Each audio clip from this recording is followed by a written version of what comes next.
Bienvenue sur Sophia Science, la chaîne YouTube qui répond à toutes vos questions sur le monde de la science, notamment la science, les mystères, les extraterrestres. Le contenu de la vidéo d'aujourd'hui est: Pourquoi votre crème solaire agit comme un bouclier invisible? Imaginez-vous marcher sur la plage. Le soleil qui tape fort sur votre peau.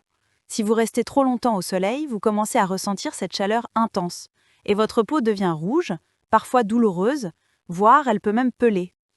C'est exactement ce que vivent les pêcheurs qui passent des heures et des jours en mer, exposés au soleil et au vent. Leur peau devient plus foncée, rugueuse, et on dit souvent qu'elle vieillit plus vite. Mais pourquoi cela arrive-t-il exactement? La réponse se cache dans les rayons ultraviolets du soleil, ces fameux rayons UV. Les rayons UV ont deux faces.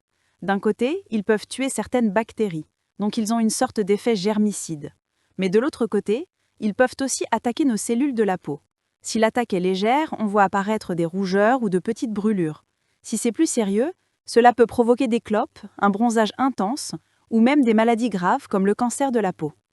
Donc le soleil n'est pas seulement chaud et agréable, il peut aussi être dangereux si on ne se protège pas.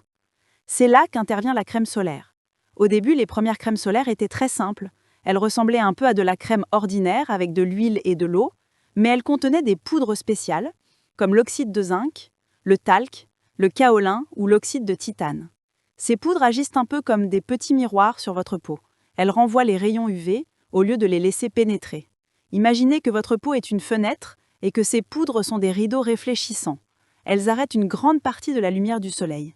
Ensuite, les scientifiques ont découvert des substances qui font encore mieux. Elles absorbent les rayons UV au lieu de simplement les renvoyer. Ce sont des molécules un peu complexes, comme l'ester tétraacide péamino-benzoïque, qui peut bloquer jusqu'à 99% des rayons UV.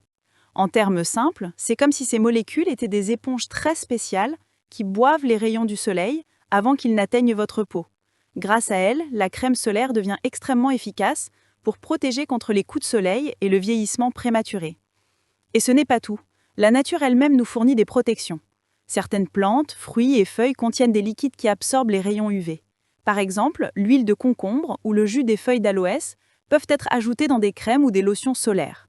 C'est un peu comme si les plantes avaient inventé leur propre parasol contre le soleil et qu'on pouvait les utiliser pour notre peau. Alors, que faut-il retenir? Si vous travaillez dehors, que vous aimez la plage ou simplement profitez du soleil, appliquer de la crème solaire n'est pas un luxe, c'est une protection essentielle. Elle agit comme un bouclier invisible, qui réfléchit, absorbe et bloque les rayons dangereux. Sans elle, votre peau subit chaque rayon du soleil et avec le temps, cela laisse des traces, parfois irréversibles. Et le mieux, c'est que la crème solaire ne se limite pas aux produits chimiques. Elle peut aussi contenir des ingrédients naturels, doux pour la peau, mais très efficaces pour vous protéger. Protéger sa peau du soleil, ce n'est donc pas seulement une question de beauté ou de confort. C'est une véritable mesure de santé. Chaque fois que vous appliquez de la crème solaire, imaginez que vous posez un petit bouclier sur votre peau, prêt à repousser le soleil, comme un vrai super-héros contre les rayons invisibles. Laissez vos questions dans les commentaires ci-dessous et Sophia Science fera de son mieux pour y répondre. Merci d'avoir regardé et à la prochaine!